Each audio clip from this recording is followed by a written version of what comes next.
said you loved me. How could you do this? Please, just let me explain. It's not what you think. No! Get out! Get out of my house! When she found out why I didn't come home, she threw all my stuffs in the driveway. I watched my wife throw my dead mother's portrait into the front yard like it was trash. That's when I knew. 6 years of marriage, gone. Just like that. Over a car I didn't even buy. Hey, before we go any further, if you're watching this and thinking, wow, this is crazy, do me a favor. Hit that subscribe button right now. Drop a like if you're already hooked. And comment below where you're watching from. I want to know if this kind of drama happens where you live too. Now let's get back to the story. My name is Dante. I'm 36 years old. I drive trucks for a living. I got a license that puts food on the table, a job that keeps me clean, and a record that's spotless. At least it was. Until that Saturday morning when everything I built came crashing down like broken glass on concrete. It started Friday afternoon. My boy Rico called me up. Rico and I go way back, 6 years of friendship, the kind where you don't even need to ask twice. He needed help picking up a car he bought, some yellow Dodge Charger he'd been dreaming about since forever. The dealership was in Richmond, Virginia. That's 6 hours from South Carolina, and we live in Atlanta. Dante, man, I need you, Rico said on the phone. My girl can't make it. You're the only one I trust to make this drive with me. I'd just gotten off work. I was tired. My body was screaming for sleep, but that's what brothers do. They show up. I got you, I told him. I didn't know those 3 words would cost me everything. I drove to Rico's place in Greenville, South Carolina. 2 hours. We left his house around 6 in the evening and headed north. The drive to Richmond took forever. Traffic, construction, a stop for gas where the lights flickered and the parking lot felt like a scene from a horror movie. I kept my gun close that night. You never know. We got to the dealership around midnight. Paperwork took another hour. You know how dealers are. They take forever when you're buying, like they're doing you a favor. By the time we left, it was past 1 in the morning. The drive back to Greenville took 6.5 hours. I was running on fumes, energy drinks, gas station coffee. My eyes were burning, but I stayed awake. I got Rico home safe, parked my car in his garage. He looked at me, grinning. Yo, Dante, I'm going on a cruise this morning. You want to drive the Charger for a week or two till I get back? I almost cried. That Charger, that was my dream car. I'd wanted one since 2019. Yellow, black rims, fast as lightning. You serious? Dead serious, bro. Enjoy it. Just bring it back in one piece. I left Greenville at 2:30 in the morning. The Charger purred like a beast. I felt alive. I felt free.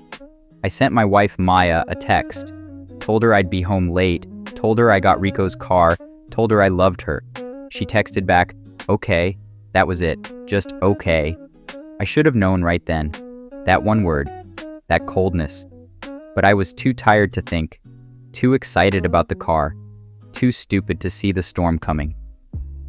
I got home at 5:30 in the morning. The sun was just starting to peek over the horizon. I parked the Charger in the garage, walked into the house, went straight to our bedroom.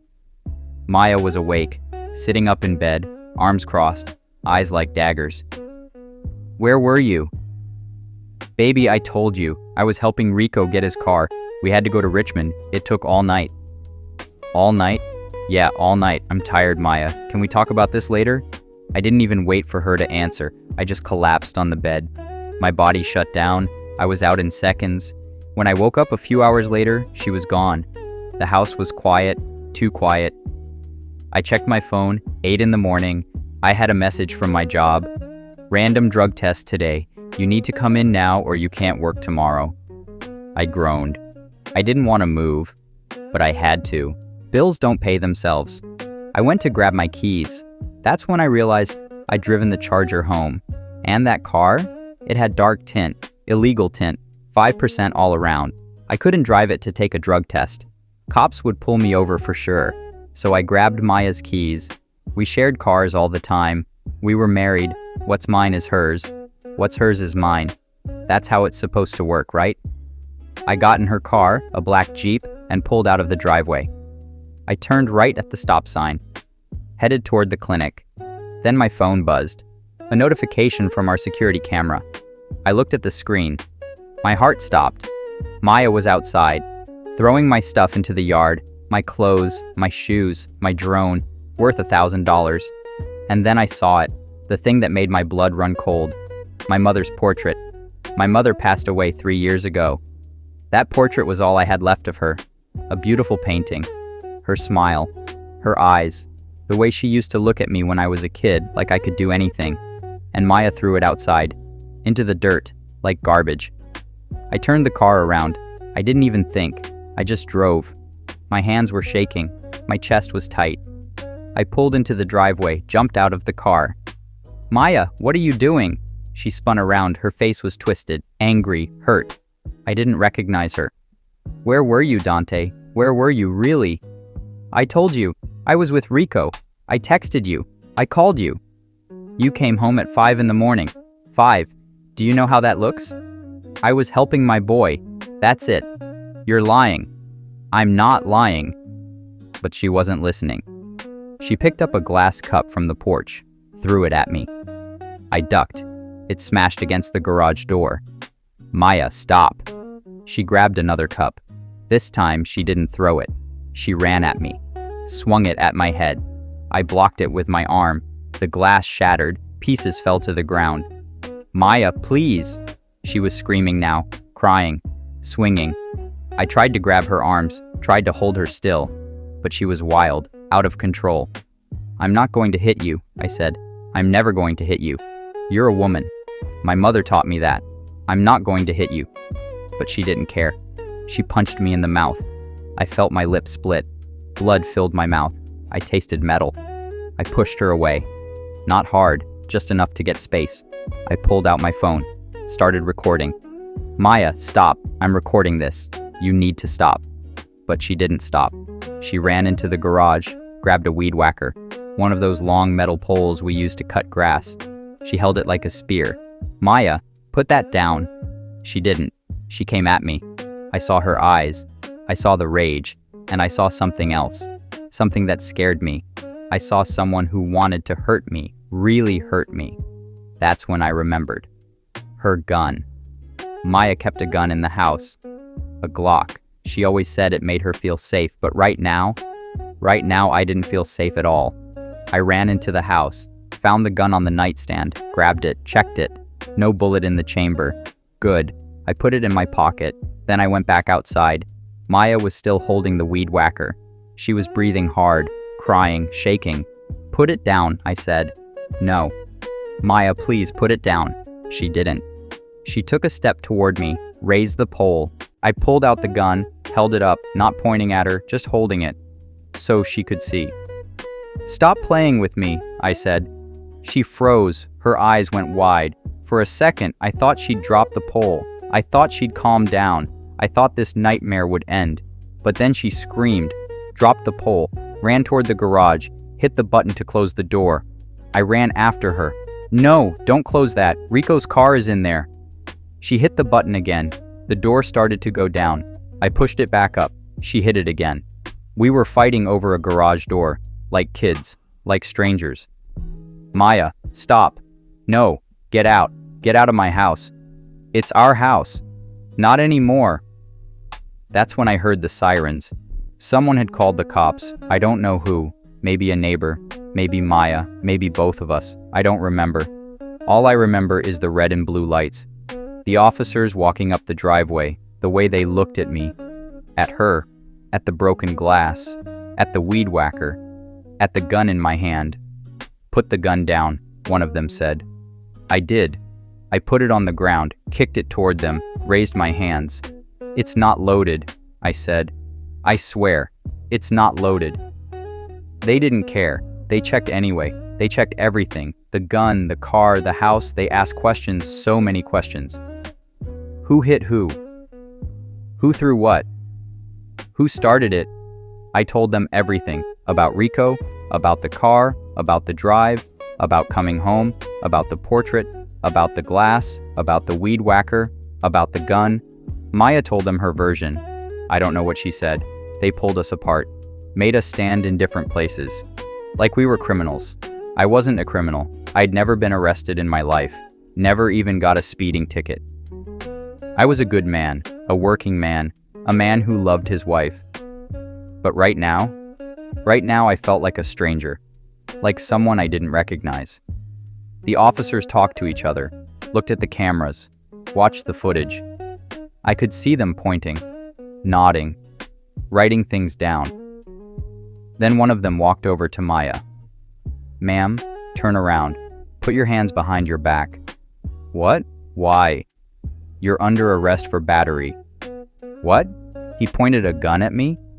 "Ma'am, we reviewed the footage. You attacked him first. You're the primary aggressor." No, he started this. He came home at 5 in the morning. He's a liar." But they didn't listen. They put handcuffs on her, read her rights, walked her to the police car. I watched her go. I watched her cry. I watched her scream my name. And I felt nothing. No anger, no sadness, no relief. Just emptiness. After they took Maya away, I stood in the driveway for a long time. The sun was high now. The street was quiet. A few neighbors peeked out their windows. I could feel their eyes on me, judging, wondering. One of the officers walked over. Young guy, maybe late 20s. He had kind eyes. "You okay, man?" I nodded, but I wasn't okay. My lip was swollen. My arm was bleeding from the glass. My heart was broken. "You need to get that looked at," he said, pointing at my lip. "I'm fine." "You're not fine, but I get it. You're in shock." He handed me a card. "This is the case number. If you need the report, call the station in a few days. It'll be ready." "What happens now?" I asked. "She'll see a judge tomorrow. Probably get a bond. But there will be a no-contact order. You two can't talk, can't text, can't see each other, not until the court says so." "For how long?" "Depends. Could be a few days. Could be months. Depends on what the judge says." I felt sick. Months. Months without talking to my wife. Months without fixing this. Months of what? Living in this house alone? Sleeping in the bed we shared? Looking at the empty space where her stuff used to be? "Can I ask you something?" the officer said. "Yeah." "Has she done this before? The anger, the throwing things?" I hesitated. I didn't want to lie, but I didn't want to make Maya look bad either. She wasn't a bad person. She was just hurt, angry, scared. "Yeah," I finally said. "She's always been like this, quick to anger, but she's never gone this far, never called the cops, never threw my mother's portrait." My voice cracked. I couldn't help it. The thought of that portrait in the dirt, my mother's face, her smile. The officer put a hand on my shoulder. "I'm sorry, man. I really am. But you did the right thing. You recorded it. You didn't hit her. You protected yourself." "Then why do I feel so bad?" "Because you still love her." I looked at him. He was right. I did. Even after everything. Even after the glass, the punches, the screaming. I still loved her. But love wasn't enough. Not anymore. Maya's family showed up about an hour later. Her sister came first. She pulled up in a silver sedan, jumped out before the car even stopped, ran toward me. "Where is she? What did you do to her?" "I didn't do anything," I said calmly. "She attacked me. The police arrested her." "You're lying. You did something. You always do something." I didn't argue. There was no point. Her sister hated me. Always had. She thought I wasn't good enough for Maya. Thought I was holding her back. Maybe she was right. Then Maya's dad showed up. He was calmer, older, gray hair, tired eyes. He walked up to me slowly, looked at my face, at the blood, at the mess in the yard. "Dante," he said quietly. "What happened?" I told him. Everything. He listened, didn't interrupt, didn't yell, just listened. When I finished, he sighed. "You two need help. Professional help. Counseling." "I know." "This isn't the first time, is it?" "No, sir." "Then why didn't you do something before?" I didn't have an answer. Pride, maybe, hope, love, stupidity, all of the above. I'll bail her out, he said, but you two can't see each other. You understand that, right? Yes, sir. Good, because if this happens again, someone's going to end up dead. His words hit me like a punch. Dead. He was right. If I hadn't grabbed that gun, if I hadn't recorded the fight, if things had gone differently, one of us could be dead right now. I'm sorry, I said. Don't apologize to me. Apologize to yourself, and to her, and then figure out if this marriage is worth saving. He walked away, got back in his car, drove off. His words stayed with me. Is this marriage worth saving? I spent the rest of the day cleaning up, picking up broken glass, putting my stuff back in the house, washing the blood off my face. I kept looking at the garage, at Rico's yellow Charger, the car that started all of this. It wasn't the car's fault. I knew that. But I hated it anyway. I hated that I'd said yes to Rico. I hated that I'd driven all night. I hated that I'd come home at 5 in the morning. But most of all, I hated that Maya didn't trust me. 6 years. 6 years of being faithful, of working hard, of coming home every night, of loving her with everything I had, and she still thought I was cheating, still thought I was lying. Why? What did I do wrong? I sat on the couch, stared at the ceiling, thought about calling someone. My mom, but she was gone. My friends. But what would I say? My life just fell apart because my wife thinks I'm a cheater? I felt alone. More alone than I'd ever felt in my life. That's when my phone buzzed. A text from an unknown number. This is Maya. I'm out. Dad bailed me out. We need to talk. My heart raced. We needed to talk. But we weren't allowed to. The judge said no contact. If we talked, one of us could go back to jail. I typed back, we can't. No contact order. I don't care. Meet me at the park, the one near the house, 8 p.m., please. I stared at the message. Every part of me wanted to say yes, to see her, to fix this, but the other part, the smart part, knew it was a bad idea. I can't, I typed. If we get caught, we're both screwed. Then don't get caught. Please, Dante, I need to see you. I closed my eyes, took a deep breath, made a decision. Okay, 8 p.m. What happens when Dante meets Maya at the park? Will they fix their marriage, or will this secret meeting destroy them both? You won't believe the twist that's coming. Stay tuned for the next part, and don't forget to subscribe so you don't miss it. Let's go. I shouldn't have gone to that park, but love makes you do stupid things, and I still loved her. Even after everything. Even after the blood and the glass and the handcuffs. I loved Maya like breathing, like I couldn't stop even if I wanted to. The park was empty when I got there. Just shadows and streetlights. The swings moved in the wind, creaking like old bones. I sat on a bench near the basketball court, waited. My phone said 7:58 p.m., then 7:59, then 8 eyes. She didn't come. I started to think maybe this was a setup. Maybe her sister was watching. Maybe the cops were hiding in the trees, waiting to arrest me for breaking the no-contact order. My heart pounded. I stood up to leave. That's when I saw her. Maya walked out from behind the community center. She looked different, smaller. Her hair was pulled back. No makeup. She wore a gray hoodie and jeans. She looked like the girl I met 6 years ago. Before the arguments, before the anger, before everything got so heavy. She stopped 10 feet away from me. We just stared at each other. Neither of us knew what to say. Finally, she spoke. Her voice was quiet, broken. I'm sorry. 2 words, that's all it took. 2 words and my walls came down. I wanted to run to her, hold her, tell her it was okay, but I couldn't move. My feet were stuck to the ground. I'm sorry too, I said.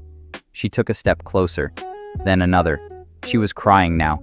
Tears rolled down her face, catching the streetlight. I thought you were cheating, she said. I thought you were with someone else. That's why you came home so late. That's why you didn't talk to me. I lost it. I wasn't cheating, Maya. I swear to God, I was helping Rico. That's it. That's all it was. I know now. I saw the texts, the receipts from the gas stations, the timestamps. I know you were telling the truth. Then why didn't you just ask me? Why did you throw my stuff out? Why did you throw my mother's picture?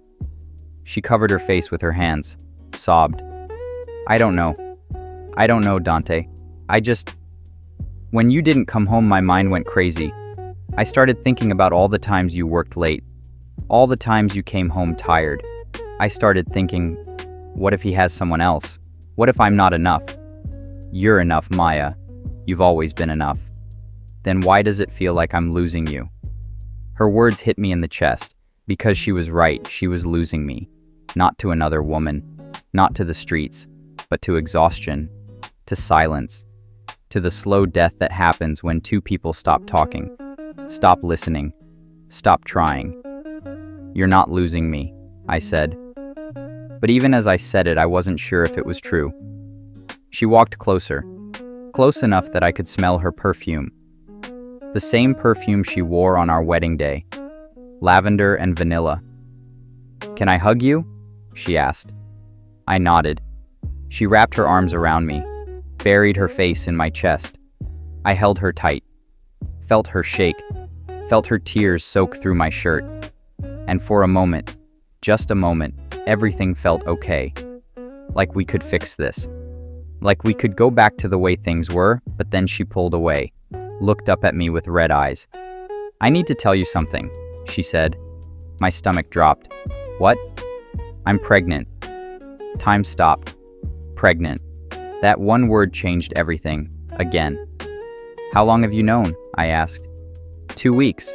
I took the test the day before you went to help Rico. I was going to tell you that night, but then you didn't come home and I couldn't. I was too angry, too scared. I couldn't speak, couldn't think. A baby. We were gonna have a baby. In the middle of all this chaos, all this pain, a baby. Say something, she whispered. I don't know what to say. Do you want it? Of course I want it. Maya, I've always wanted kids, you know that. But now, after everything, after I got arrested, after I hit you, what kind of mother does that make me? It makes you human, I said. We all mess up, we all lose control sometimes, but that doesn't mean you'll be a bad mother. She shook her head. You don't understand. When I hit you, when I saw the blood on your lip, I felt good. For a second, I felt powerful, like I finally had control. And that scares me, Dante. What if I can't control it? What if I hurt our baby the way I hurt you? You won't. You don't know that. Yes, I do, because you're here right now. You're apologizing, you're trying. That's what matters. She looked at me for a long time, searching my face, looking for lies, looking for hope, looking for something to believe in. I'm going to get help, she finally said. I'm going to see a therapist, someone who can help me with the anger, with the fear, with all of it. That's good. That's really good. Will you come with me to the appointments? If the court lets me, if they lift the no contact order. They will. My lawyer said if we both agree to counseling, the judge will probably drop the charges, or at least reduce them. Then yeah, I'll come. I'll do whatever it takes. She smiled, a real smile, the first one I'd seen in months. I love you, she said. I love you too. We hugged again. Longer this time, tighter, like we were trying to squeeze all the broken pieces back together. But then I heard it, a voice, loud, angry, familiar. I knew it. I knew you two would pull something like this. We turned around. Maya's sister was standing at the edge of the park, and she wasn't alone. 2 police officers were with her. You can't be here together, her sister shouted. There's a no contact order. You're breaking the law. The officers walked toward us. My heart sank. This was it. We were both going to jail. Both of us. And the baby, our baby, would be born while we were locked up. Sir, ma'am, step away from each other, one of the officers said. We didn't move. We just held each other, one last time. Please, Maya whispered. Please don't let them take you. But I didn't have a choice. The officer grabbed my arm, pulled me away, started reading me my rights. You have the right to remain silent. I looked at Maya. She was crying again. reaching for me. Her sister was yelling. The officers were talking. Everything was spinning. And then I heard it. A voice. Deep, calm, cutting through the noise like a knife. "Stop!" Everyone froze, turned around. It was Maya's dad. He walked into the park slowly, hands in his pockets, that same tired look in his eyes. "Let him go," he said to the officers. "Sir, we can't do that. They're violating a court order." "I know, but I'm the one who called you." Everyone stared at him, including me. "What?" Maya whispered. Her dad looked at her, then at me, then at the officers. "I called the police because I wanted to teach them a lesson. I wanted them to see what happens when you don't respect the law, when you don't respect boundaries. But I'm not going to let you arrest them. Not tonight." "Sir, we have to..." "No, you don't. I'm the one who made the complaint, and I'm withdrawing it. Right now, no arrest, no charges. They get one more chance. That's it." The officers looked at each other, unsure, frustrated, but they couldn't arrest us without a complaint. "Fine," one of them said, "but if we get called out here again..." "You won't," Maya's dad said firmly, "because they're going to do the right thing, aren't you?" He looked at me, waited. I nodded. "Yes, sir." He looked at Maya. "Aren't you?" She nodded too. "Yes, Dad." "Good. Now go home. Separate homes. And don't contact each other until the court says you can. You hear me?" "Yes, sir." The officers left. Maya's sister stood there fuming, but she didn't say anything. She just got in her car and drove off. Maya's dad walked up to me, put a hand on my shoulder. "You're a good man, Dante. I've always known that. But being good isn't enough. You have to be smart. And meeting her here? That wasn't smart. I know. I'm sorry. Don't apologize to me. Apologize to that baby she's carrying. Because if you two don't get your act together, that kid's going to grow up in a broken home. And I won't let that happen. You understand?" I understood, loud and clear. He walked away, left me standing in the park alone. The swings were still creaking. The streetlights were still buzzing. But everything felt different now. Heavier. Real. 3 months passed. Maya and I went to court. The judge was an older black woman with kind eyes and a no-nonsense voice. She looked at both of us, read the police report, watched the video. Then she spoke. "You two are fools." We both looked down. "You have everything. Jobs, a home, love, and you're throwing it away over pride and fear. Do you know how many people would kill for what you have?" Neither of us answered. "I'm going to give you a choice," the judge said. "You can go through with this case. Maya, you'll get a conviction on your record. Battery, domestic violence. It'll follow you for the rest of your life. Or," she paused, looked at both of us. "Or you can go to counseling, together, once a week for 6 months. If you complete the program, I'll drop the charges, wipe it clean. But if you miss even one session, the conviction stands. What's it going to be?" We looked at each other. Maya's hand was on her stomach. She was 4 months along now, starting to show. "We'll do the counseling," I said. "Both of you?" Maya nodded. "Both of us." "Good. Don't make me regret this." We didn't. We went to counseling every week. Talked about things we'd buried for years. The anger, the fear, the insecurity, the love that had turned into control, the trust that had broken into pieces. It wasn't easy. Some days we wanted to quit. Some days we wanted to scream at each other. But we didn't. We kept showing up, kept trying, kept fighting for each other. And slowly, so slowly we almost didn't notice, things got better. Maya learned to talk instead of attack. I learned to listen instead of shut down. We learned that love isn't just a feeling, it's a choice. A choice you make every single day, even when it's hard. Especially when it's hard. 6 months later, Maya gave birth to a baby girl. We named her Grace, because that's what saved us. Grace. The kind of grace that says, "I forgive you, even when it hurts." The kind that says, "Let's try again, even when you're scared." The kind that says, "I love you, even when you don't deserve it." I held Grace in my arms for the first time and cried. Not because I was sad, but because I was grateful. Grateful we didn't give up. Grateful we didn't let that one bad night define us. Grateful we chose each other. Maya looked at me from the hospital bed, tired, but smiling. "We made it," she whispered. "Yeah," I said. "We did." People ask me sometimes if I regret that night.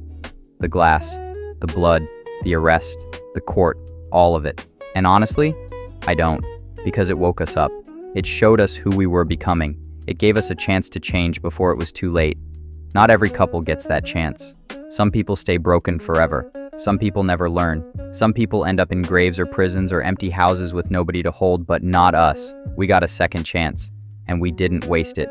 If you're in a relationship right now and things are hard, listen to me. Talk, please. Before the glass breaks, before the police come, before someone gets hurt, talk, because love is not enough. You need respect, you need trust, you need communication, you need grace. And if you can't find those things, then maybe it's time to let go. Because staying in something broken doesn't make you strong, it makes you stuck. But if you can find them, if you can both choose each other every day, then hold on. Fight for it. Don't let pride or fear or anger steal what you have. Because the truth is this: relationships aren't perfect. People aren't perfect. Life isn't perfect. But sometimes if you're lucky, you get a chance to build something beautiful from the broken pieces. And that's worth fighting for. Thank you for watching this story. If it touched your heart, hit that subscribe button and drop a like. Comment below and tell me, have you ever had a moment that almost destroyed your relationship but ended up saving it? I want to hear your stories. And remember, it's never too late to choose grace. See you in the next one.